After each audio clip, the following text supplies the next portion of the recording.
반갑습니다. 오늘은 참 좋은 날이죠. 근데 여러 가지 일이 있네요. 지난 6일 날 열반에 드신 탑타운 이정호와 정사님께서 오늘 발인하는 날입니다. 탑타운님의 완전한 해탈 천도를 잠시 축원드리겠습니다.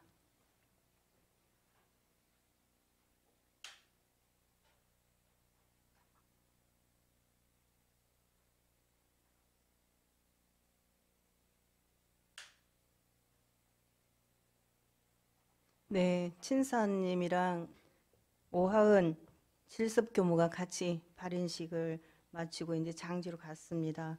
탑타워님께서 오랫동안 우리 교당에 큰 역할을 하셨다고 들었는데 상록연원에 계시면서 편찮으신 상태에서 이제 열반하시게 되었습니다. 또 오늘은 어버이날입니다. 세상의 모든 어버이들에게 감사를 드리면서 직접 자녀를 낳으셨거나 또 낳지 않아도 어버이가 되실 수 있죠. 그런 분들을 위해서 제가 노래를 하나 드리려고 하는데 괜찮을까요? 원래 노래는 우리 회장님이나 합창단이 있기 때문에 못 부르는 게 오히려 다행이에요. 잘 부르면 좀 안 어울리죠. 그래서 제가 우리 어머니라는 노래 재연기모랑 같이 불러드릴게요. 새들이 때가 되면 둥지를 떠나듯이 세상의 자식들은 제갈 길만 바쁘고 자식을 생각하다 목마르신 어머니 깊은 밤 잠 못 드는 그 마음을 모르네. 두 번 살아가봐도 다 갚지 못할 은혜 나누고 보내어도 다시 고이는 사랑이요. 어머니 우리 어머니 이 세상 누구보다 당신을 사랑해요.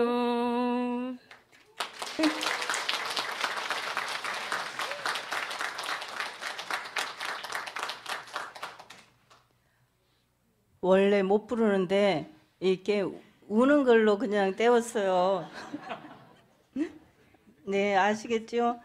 그 가사만 생각하시면 될 것 같습니다. 이제 오늘은 우리가 희연회라고 전무 출신을 배출하신 교무님들의 부모님도 또 모셨습니다. 우리 교도님이시긴 하지만은 모셔서 감사의 인사를 드리려고 합니다. 그리고 여성회에서 우리 어르신들께 식사 때 흘리면은 옷을 버리니까 도움이 되라고 또 손수건도 준비를 했어요. 그래서 준비해 주신 분들께 감사를 드리고 오늘은 부처님 오신 날이 이제 주 메뉴예요. 여러 가지가 일이 많이 있지만은 부처님 오신 날이 중요한 날인데 오늘 법문은 자등명, 법등명이라는 내용으로 말씀을 드리려고 합니다. 원래 이제 왜 원불교에서 서가모니 부처님 오신 날을 경축을 할까요? 이런 질문이 많이 있습니다.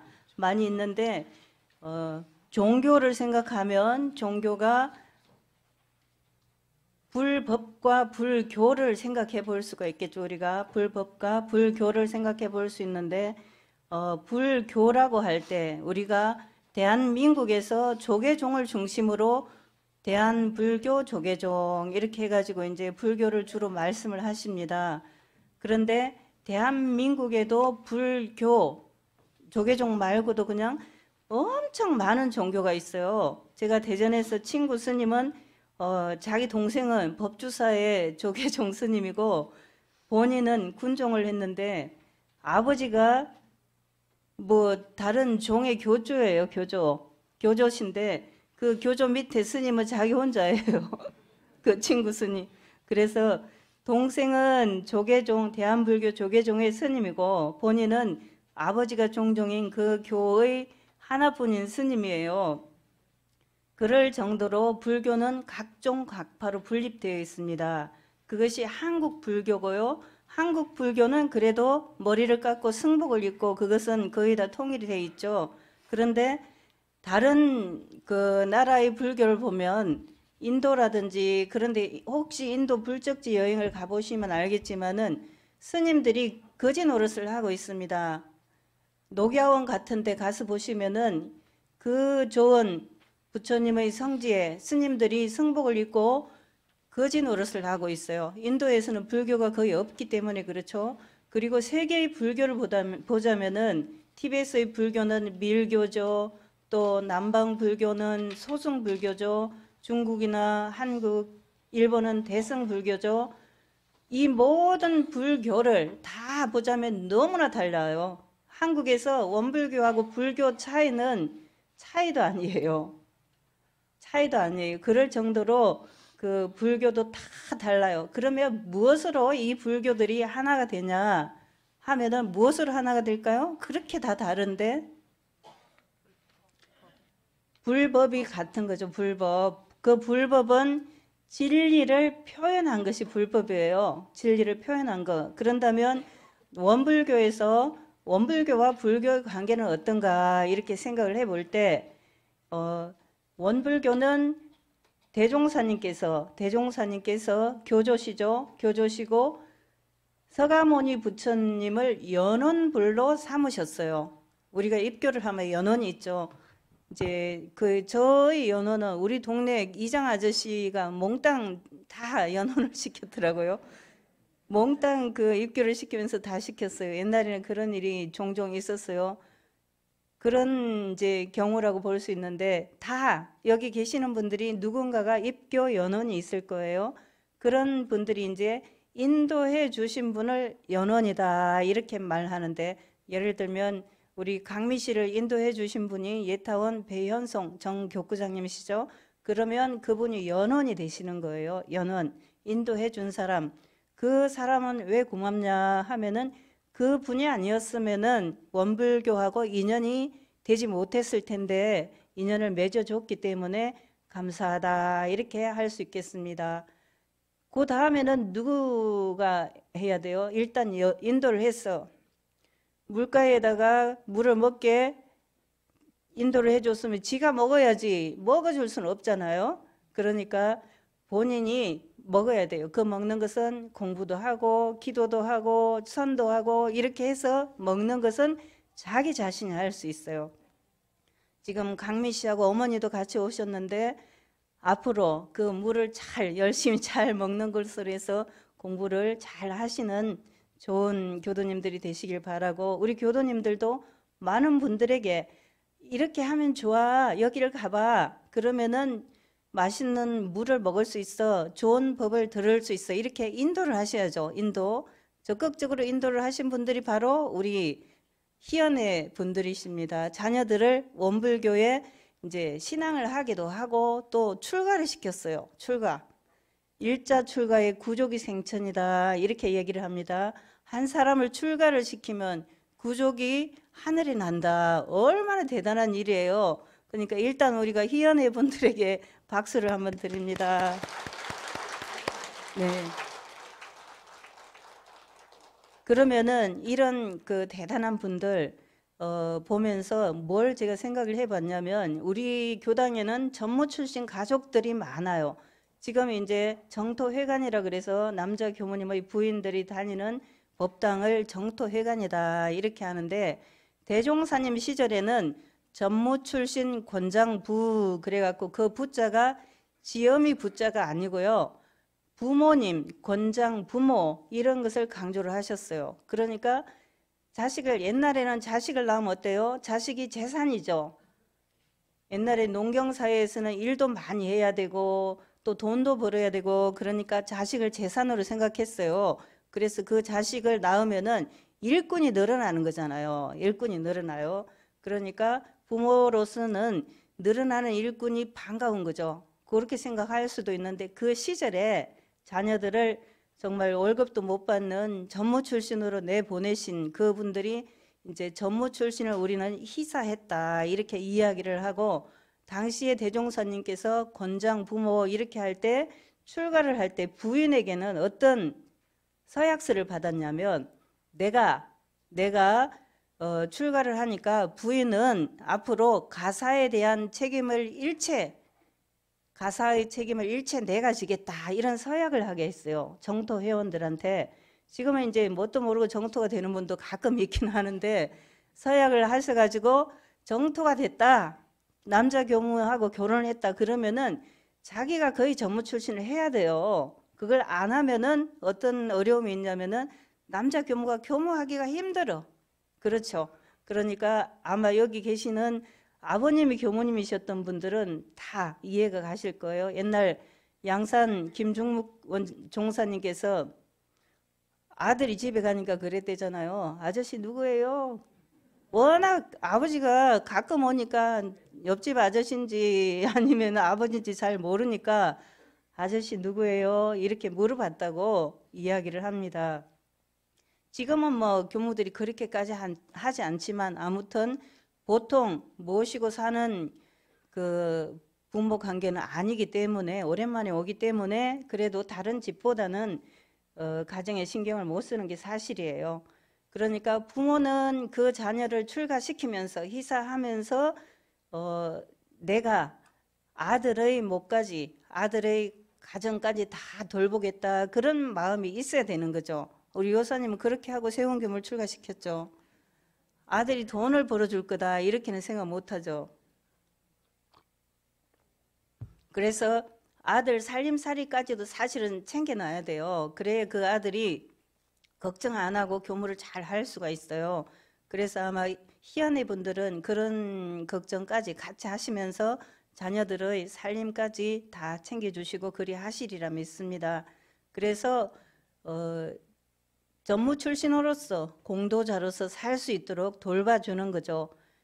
그런 공덕으로 구족이 생천한다 이런 그 결과를 가져오는 거죠. 아마 나도 출가시킬 걸 이렇게 하는 분이 좀 있을 수도 있는데 고민을 안 하셔도 돼요. 손자가 있으니까 손자를 시켜도 괜찮습니다.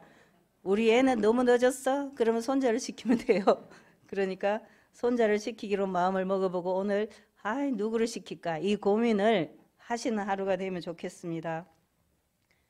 부처님 오신 날 자등명 법등명이다 하는 주제로 말씀을 드리려고 하는데, 부처님께서 계실 때 서가모니 부처님 말입니다. 사실은 부처님은 서가모니 부처님 말고도 많아요. 과거 칠불이 있고 그냥 수많은 부처님이 계신데, 우리가 부처님 오신 날 말씀을 드릴 때는 서가모니 부처님을 주로 말씀을 드리는 거죠. 그 서가모니 부처님께서 어느 때에 이제 불교에서는 전부 동한글, 하한글을 하잖아요. 그때 하한글을 하게 되는 때에 너무 가물은 거예요. 가물면은 농사 짓던 사람이 어때요? 농사가 흉년이죠. 그러면은 흉년인 때에 스님들이 안글을 하면서 뭘 해야 돼요?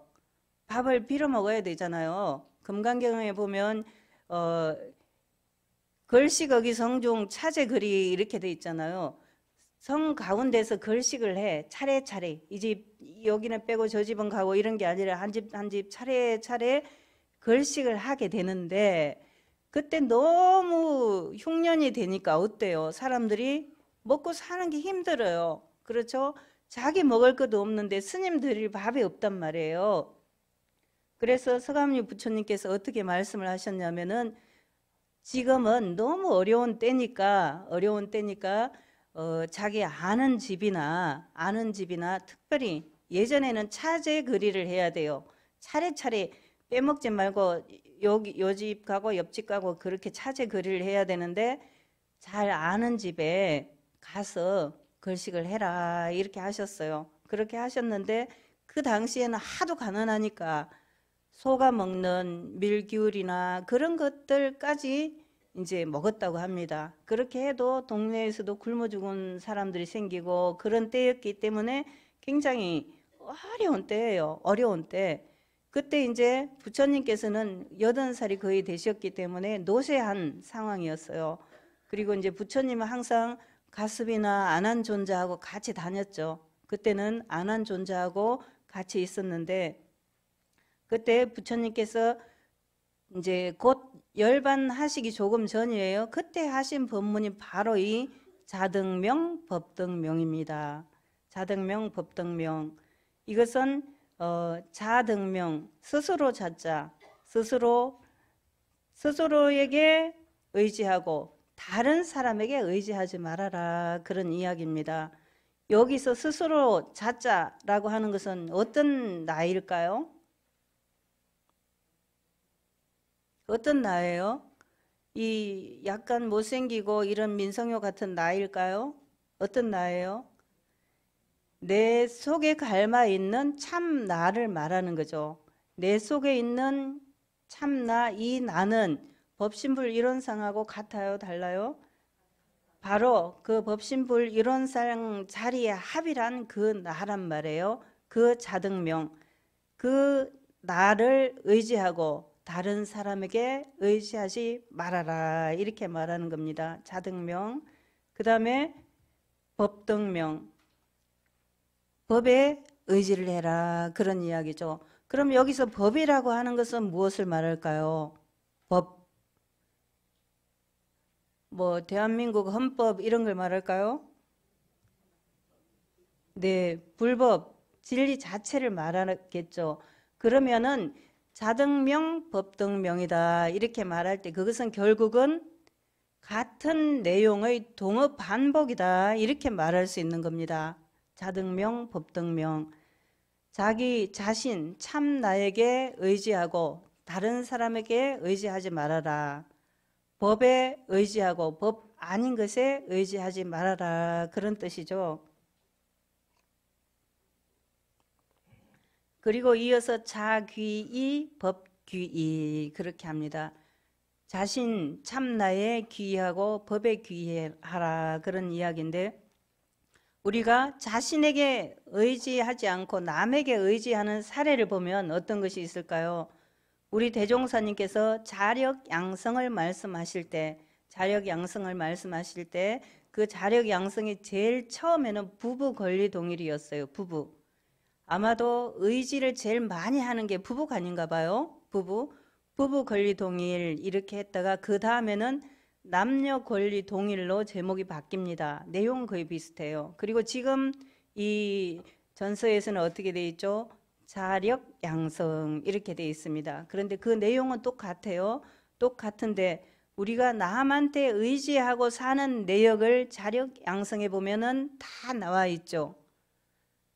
어릴 때는 부모에게, 또 늙어서는 자녀에게, 아내는 남편에게, 남편은 아내에게 다 의지하고 살고 있는 경우가 많다는 것을 이제 병으로 대종사님께서는 보셨어요. 병든 사회와 그 치료법에 나와 있는 그 병 중에 한 가지가 의뢰의 병인데 그 의뢰의 병이 바로 이 자신에게 의지하지 않고 남에게 의지하는 것, 자력이 없는 상태, 타력 생활을 하는 것, 그걸 말씀하시는 거죠. 지금 우리들이 지금 보면은 어르신들도 손 잡아 드릴까요 하면 어떻게 해요? 움직일 수 있을 때까지는 내가 할게, 이렇게 하시잖아요. 그리고 가끔 장애인들을 만나면은 장애인들을 도와주고 싶죠. 내 마음에 안쓰러운 마음이 들어요. 그래서 장애인들을 만나면은 제가 도와드릴까요? 이렇게 하면은 장애인들이 되게 고맙습니다, 이렇게 하는 게 아니라 제가 할게요. 거의 다 그렇게 해요. 자력으로 살아가겠다 하는 마음이 확실한 거죠. 그때 이제 자력이라고 하는 것은 자등명이라고 할 때 참 나는 아니지만은 현실로 나타난 나도 의지하지 않고 자력으로 살아간단 말이죠. 지금 여기서 자등명이라고 할 때는 내 속에 들어있는 참나, 이 참나는 우리 수타원 이수철아님이나 민성효나 다 다를까요? 참나가 같아야죠. 다르다면 그것은 참나가 아닌 거죠. 다 같은 나예요. 다 같은 나. 오늘 오신 강민 씨 어머니는 원불교 처음 왔는데 나는 내 참나는 그럼 민성효하고 다른가?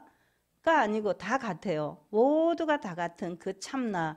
나에게 의지하고 나에게 기를 하라, 그런 이야기고, 법 아닌 것에 기하지 말고 법에 기해라, 그런 이야기인데, 보통 우리가 법 아닌 것에 기하는 것은 어때요?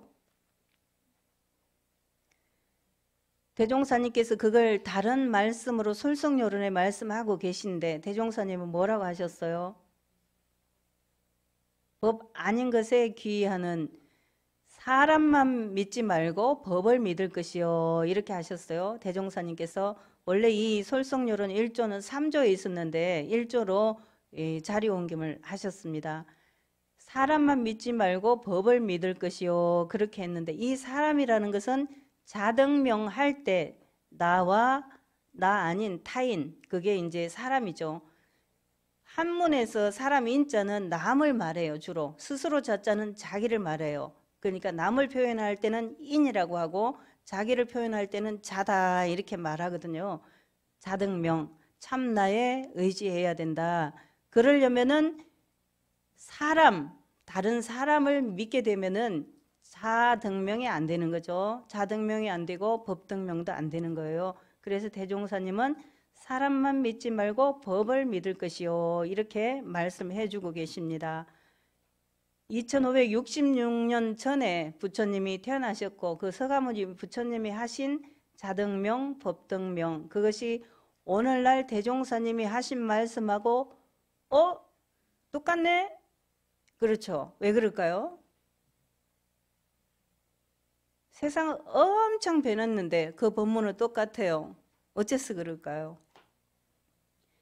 만약에 서가모니 부처님 2566년 전 그때 하신 말씀이나 지금 하신 말씀이 다르다면 그것은 진리가 아니겠죠. 그것은 진리가 아니에요. 세상의 법률 같은 것은 계속 바뀌죠. 예를 들면 2500년 전에 나왔던 법률이 지금은 도저히 안 맞아서 쓸 수가 없죠. 쓸 수가 없어요. 그런데 진리 자체는 그때나 지금이나 여여해야 진리인 것이지, 그때는 빨간색이었는데 오늘은 노란색이네? 그러면 그건 진리가 아닌 거죠.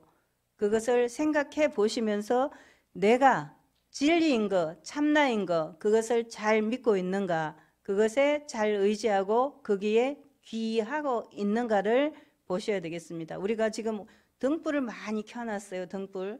보통 이제 부처님 오신 날을 관등 불사다 이렇게 하는데, 볼 관자, 등을 보는 그 불사다, 등을 보는 날이다, 관등 축은 등등 해갖고 관등이라는 말을 쓰는데 보통은 이 등을 말해요. 등. 이 등은 불이 켜진 이 등을 말하죠. 그래가지고 옛날에 제가 부교모 때 어떤 교도님이 왜 내 등을 불단 제일 가까운 데 안 놨어요? 안 달았어요? 이래갖고 저한테 막, 제가 진짜 어린 부교모예요. 하은 교모보다 더 어렸는데 막 혼내갖고 제가 엄청 당황하고 그랬던 적이 있는데, 여기다 두나 저 뒤에 두나 구석에 두나 아무 관계가 없어요. 관계가 없죠. 그리고 이 등불을 밝히는 것은 내 마음에 자등명, 법등명을 하는 것을 굳이 표현해서 작은 등으로 그냥 표현해 본 거예요. 이 등의 의미가, 이 등이 그냥 이 속에 진리가 담겨 있는 것이 아니고 이 등을 통해서 이 속에 들어있는 참나, 이 우리가 정말로 진실로 믿고 있는 이 법, 그 법을 깨달아 알게 하고 거기에 귀하라는 것이 바로 이 자등명, 법등명이고 이 공부라고 말씀하실 수 있겠습니다. 부처님께서 돌아가실 무렵에 왜 이 법문을 하셨을까? 지금도 불상을 많이 조성을 해놓고 불상 앞에서 절을 하고 모시고 이렇게 하는데 부처님이 살아 계실 때 그 당시 제자들은 어땠겠어요? 부처님이 옆에 이렇게 우리랑 같이 공부하고 차제 거리도 하고 동안거 하한거 하고 이렇게 사시다가 어느 날 갑자기 돌아가셔 버렸어. 그러면 그때 제자들은 너무나 당황스럽겠죠. 우리 대종사님 돌아가시고 나서도 팔타오님 같은 어른들은 정산 종사님도 잘 안 믿고 대종사님보다는 못하지 이런 마음을 가지셨다고 합니다. 그런데 당시에 부처님하고 같이 이제 여러 가지 활동을 하시던 그분들이 부처님이 돌아가시고 나면은 방황할 수 있겠죠. 우리가 모시던 부처님이 어디 가셨지? 부처님도 돌아가시네? 부처님은 영원할 줄 알았더니 그런 생각이 드는 거죠. 데이트를 할 때 저 예쁜 아가씨는 똥도 안 쌀 거야 이렇게 생각했는데 사실은 그 친구도 오만 가지를 다 하는 거죠. 그런 거하고 똑같아요. 그래서 부처님께서 어리석은 중생들을 제도하기 위해서 이 법문을 하신 거죠. 참나를 등불 삼고 법을 등불 삼아라. 그래서 참나가 아닌 것, 다른 것에 의지하지 말고 법이 아닌 것에 의지해서 어리석게 살지 말아라. 이렇게 말씀해 주고 계신 것입니다. 지금 우리 교도님들께서 일주일 동안 기도를 열심히 하시고 오늘 저녁까지 또 기도를 하실 건데 그 기도하시면서 기도 내용 중에 자등명, 법등명 하는 그 마음이 들어있나 이거를 잘 살펴야 돼요. 우리 아들 건강하게 해주시고 우리 아들 진급하고 우리 사업 잘 되고 물론 이런 것도 하셔야죠. 그것이 우리 교도님들이 원하시는 바니까 그것도 하시고 부처님, 대종사님 저는 진실로 법을 깨달아서 깨달은 사람이 되고 싶습니다. 저는 세세생생 부처를 이루고 중생을 제도하는 그 서원을 이루고 싶습니다. 그 원을 꼭 가지셔야 돼요. 지금까지 가지고 있고 앞으로도 나는 계속 할 거야 이렇게 생각하고 있다면 참으로 다행이고 혹시 나는 아직 먹고 사는 것이 중요해요. 돈도 많이 벌어야죠. 이렇게 돈에 의지하거나 또 진급에 의지하거나 등등 그런 것에 의지하는 마음이 있다면은 오늘부로 그 마음보다는 저는 이 생에는 아직 부처되고 중생 제도하는 게 쉽지 않아요. 그렇지만은 세세생생 길게 가더라도 할 겁니다. 서가모니 부처님께서 500생을 닦으셨다니까 대산종사님께서 나는 5억 생을 닦겠다 하신 말씀처럼 나도 열심히 공부를 해서 나 자신의 참나를 깨치고 진리의 참 모습을 보겠습니다. 이렇게 하는 서원을 세우는 것이 오늘 2566년에 부처님 오신 날을 맞이해서 우리가 지금 일을 해야지 그렇게 생각할 수 있는 가장 좋은 것이 되리라 생각이 됩니다. 자등명, 법등명, 참 나를 등불 삼고 등불이라고 하는 것은 어두울 때 방향을 알려주는 거죠. 우리 대종사님께서 경전이라 함은 인생의 방향로를 정해주는 거다 하셨기 때문에 이 경전을 공부하는 거죠. 그렇게 하시는 것처럼 이 부처님 오신 날 참 나를 등불 삼고 또 법을 등불 삼아서 그것 아닌 것, 참나가 아닌 것, 법이 아닌 것에 혹시 마음이 쏠려가서 어리석게 살지 않게 되기를 바라면서 오늘 이 관등기도 부처님 오신 날 기념식이 참 오늘이 있어서 다행이야. 오늘이 정말 고마워. 이렇게 할 수 있는 날이 되기를 바랍니다. 우리 교도님들 모두 그와 같은 큰 서원을 다시 한번 챙겨보는 귀한 날이 된다면 이 부처님 오신 날이 우리 모두에게 큰 축복의 날이 되지 않을까 생각이 됩니다. 저도 그와 같이 제 서원을 챙기고 많은 사람들이 자등명, 법등명 할 수 있도록 인도하는 그런 사람이 되도록 노력하겠습니다. 감사합니다. 감사합니다.